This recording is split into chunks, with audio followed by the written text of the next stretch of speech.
Hey, welcome to the Burbs. I'm Dustin. And I'm Jordan. Today, on this episode, I get the pleasure of bringing a bottle to share with my good friend Dustin. We do the same thing every month in a club. It's a show and tell. We bring a bottle. We don't reveal it until it's our turn. We tell people why we brought it, and then we educate them on the bottle as everybody tries it. So that's what we're doing today. So a little background before I whip out this bottle. Bring the background, my friend. This distillery are true innovators of the industry. Okay. And so I'm going to share this little tidbit before I bring it out. In 2014, they released a series called the Whiskey Row series. Okay. And maybe you know who it is already. Maybe. But they let you, with this series, they let you try how their bourbons changed over the years. So. Isn't that called a... I don't know. What is it called? I don't know. Beer guys do that too. Do they? Yeah, where they have like this year and the next year and the next year and the next year of the releases. Sure. Is that what you're talking about? Yeah. I know they do. I can't remember what it's called though. Well, you can drop it in at the bottom of this video. I will. It's called... But today, we talked a little bit about it a couple episodes ago, but... There it is. Grandpa's cough medicine, the 1920 Prohibition Style. Prohibition Style. Tell me about Old that. Forester. So in 1920... Is this the one that was there? It was Grandpa's medicine, you said? Yeah, I mean, that's where I assume it came from, because in 1920, Prohibition, obviously, you could not make or sell alcohol, but 6 distilleries were granted permits to make medicinal alcohol, one of which of those 6 is Old Forester, and the only one that was not sold off after Prohibition. Oh. So they're still last doing it. remaining, same ownership. Yeah, 115 proof. Do you know why it's 115 proof? Yeah, because Pop had a bad cough and he had to get it handled. No, so the medicinal had to be bottled at 100 proof or barreled at 100 proof.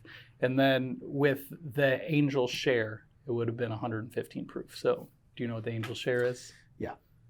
It's the stuff, is it the stuff that soaks into the barrel? No, that's the Devil's Share. Cut. The Devil's Cut. Yes, the Angel Share is just like evaporate. The evaporation. Yeah. So they say you could lose almost 1% of the bourbon over each year for the Angel Share.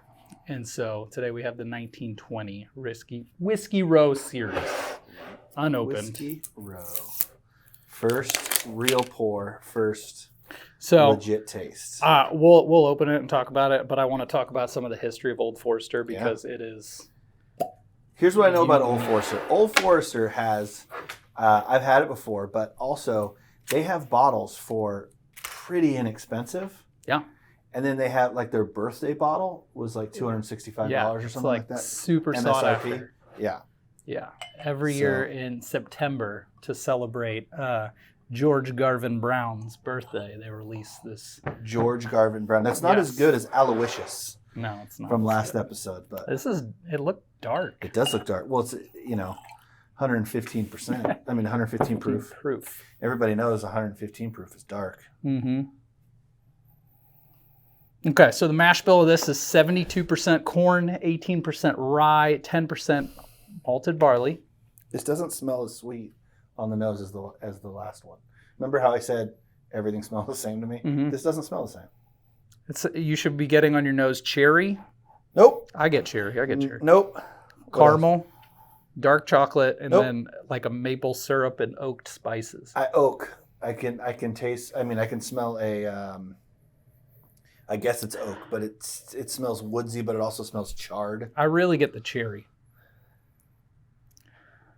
Oh, now I do.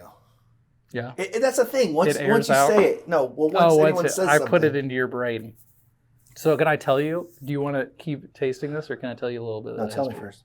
Okay. So, Old Forester was founded in 1920 by George Garvin Brown. He was a pharmaceutical salesman.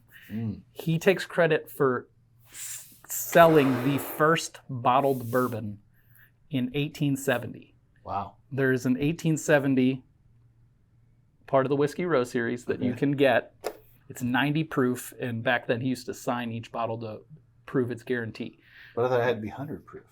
No, for the 1920s. So things change over time. Yeah, from Prohibition. Yeah. So in 1897, with the Bottle and Bond Act, it then increases to 100 proof. And so they also have an 1897 version that you can try.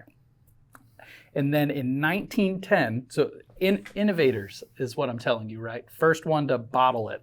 Okay, in 1910, a fire breaks out on the bottling line. Sorry. Tasted it? Yeah, by accident. I'm used to. Tell me. The first one always just burns.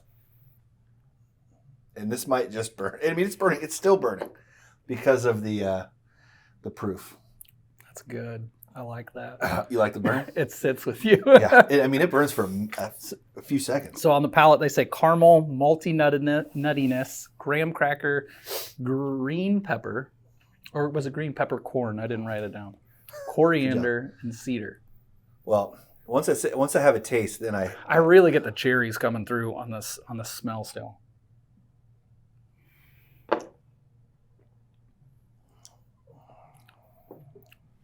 Oh wow. It's multitude. It's a whole bunch of stuff, and then it still burns. Yeah, it's good. So it is good. The finish. I taste the cherries. Yeah. Yeah. They say finished tart apple, toasted marshmallow, dark chocolate, and graham cracker. Yeah, none of those. I'm getting. getting. This is not a liquid s'more. No, I'm getting caramel. I'm getting vanilla. I'm getting cherry. The sweetness and as much as the burn lingers, like after that goes away, there is like a tartness and a sweetness that kind of lingers. It's so good. It is good. It's very cherry. I don't know the guy's name, but but even right now, like I'll put a timer up. It's still burning. Yeah, you feel it right here in your chest. It feels good. I touched my mic. Woo! It's probably like, sorry about that. Oh man. So let me get back to this. Anyway, I actually watched a YouTube video where this was on the guy's top 5 bourbons that you can pretty much get at any liquor store anywhere you go. Yeah. And so MSRP on this high, yeah? I don't think so. I think it was like $50. Oh, surprising. But anyway, so back to the innovators that are Old Forester. In 1910, a fire breaks out on the bottling line. They had already dumped the bourbon to start bottling it. So rather than letting it go to waste, they put it back into barrels. So they were the first ones to create a double-barreled bourbon. Wow. And that is called a very old fine whiskey, and that is available in the Whiskey Row Series 2 in 1910 version. And then this is the 1920, and it was, like I said, one of 6 distilleries, the only one that hasn't been sold off after Prohibition. Interesting. So it goes even further. 41, World War II, first distillery to devote their whole lines to creating industrial-grade alcohol to help with the war. Hand sanitizer. Yeah. In 51, they released the first bourbon decanter in the holiday season. Oh. Interesting. So right? like Santa Claus or something? A decanter. Like, I know. But remember they used to release those ceramic ones that looked like things. Yeah. Like they'd have like... I saw the picture. It just looked like a fancy bottle. Okay. But you know what I'm talking about, right? Mm-hmm. Like I'll see people, they went to Goodwill or something, and they go, I got this, and it'll say like... Yeah. So like it'll say a bourbon brand, on there, and you're like, oh, I didn't know they made. Yeah. It just looked like a way fancier bottle. Okay. I sit corrected. But in 59, so if you'll remember a couple episodes, we talked about Stitzel Weller or Old Fitzgerald at the time having to sell in the 70s due to the lack of interest in bourbon. Mm-hmm. So in 59, they actually, to combat the growing cocktail culture, they created an 86 proof bourbon to use as a mixer. Yeah, for mixers. Mm-hmm. In 62, they released the President's Choice, which is the first single barrel bourbon. So not blended. You could buy one barrel, only one barrel, and it would be in bottles. So think of all the bourbons of the year. Barrel. They usually blend them together and then they bottle them, right? Mm-hmm. And then in 02 was the first vintage dated bourbon for the 156th year of the birthday of George Gavin Brown. So that's what you were talking about, the Old Forester birthday bourbon that comes out every year that's super sought after at a very high very MSRP. expensive. Yeah. I like it. It's got bite. Definitely, if you don't want to go 115 proof like out the gate, like you just want you don't just this isn't your sipper for the whole night probably. No, if you're new to bourbon, you probably don't start at 115 proof. Well, yeah, but I mean, even in the evening, I probably wouldn't. It wouldn't be unless I'm only I don't having know. one. It's pretty sweet. That's not it. I'm talking about. Oh, you don't want to be 6 Zimas to the wind. Exactly. Yeah, I get Yeah, you want to. If you're going to have an evening of sipping, the last thing you want to do is hit this too hard early on because you'll be asleep. Yeah, You'll be taking a nap at about 8:30. But yeah, I mean, Old Forester. I mean, so much history in this one bottle. I had no idea. Yeah, so a little bit about the Prohibition. Like I said, had to be barreled at 100 proof. And then you could actually go to the doctor and be prescribed this. And you could get a pint every 10 days. And so they have, like, you can Google it. You can see old pint-sized bourbon bottles that have the prescription of whoever plastered on the back of it. And so they said prior to Prohibition, well, prior to Bottle and Bond, there was an estimated 8,000 distilleries in the United States. Wow. They said prior to Prohibition, there was thousands of them. And then if there's thousands pre-Prohibition and 6 were granted permits to continue making. How did they get them?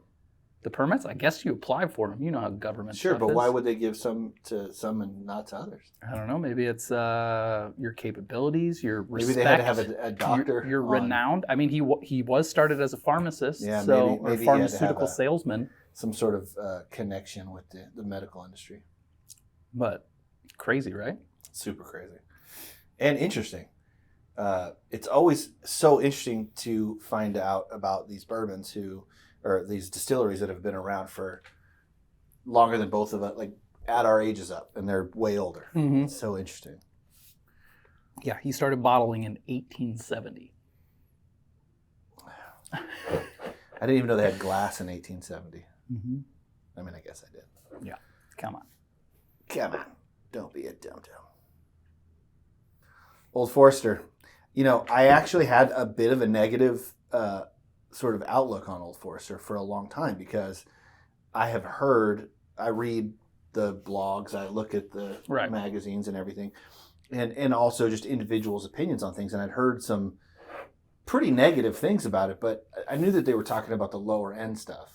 And then when the birthday stuff came out and people were going ape over it, I was like, yo, this stuff, maybe I don't know what I'm talking about, you know, and I did a little bit more reading on it. And it seemed like there's like a line you hit. Because some bourbons, some distilleries, you can go middle of the shelf or lower shelf and it's still drinkable. Right.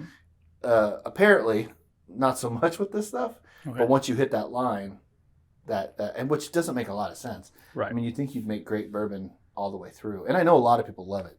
Yeah. So I'm just learning about it. I think I've had the 86 proof, and then this is the only other one that I have compared to. And I mean, just proof alone, you can probably imagine the difference. Well, it's good. I like it. It burns. I mean, it generally when you have like your 9th or 8th, 10th sip, it stops burning. Not this. No, it just lingers right here. It just burns all the way down. And I like that peppery feel. I do too. So anything else you got for these guys? Like I said, I mean, clearly innovators of the industry. Yeah. Constantly adapting over time to maintain. And it shows in the fact that they're the only distillery remaining post-Prohibition that hasn't sold off. Yeah. I mean, they're doing something right. They have a good business model. Yeah. You got this in Kentucky, right? Yes, I got it in Kentucky. But from my understanding is this is something that you can get pretty much anywhere. Did you find out what the mash bill was? Did you tell me? I did. The mash bill, corn 72, rye 18, malted barley 10. And so I did say that earlier. Yeah. All right. Well, get yourself some Old Forester 1920 Prohibition style, and let us know in the comments what you think. What are you getting on the nose? What are you getting on your palate? Also, don't forget to leave a comment on previous episodes and on this episode, because we pick one person who leaves a comment from our YouTube channel, and we will get you something from the online store at this distillery, or if the distillery doesn't have online like merch or whatever, then we'll send you a Burb shirt. So it's worth leaving a comment. All right, guys, see you next week, and cheers. That's interesting. That's interesting. Oh yeah, never is. Pat yourself on the back.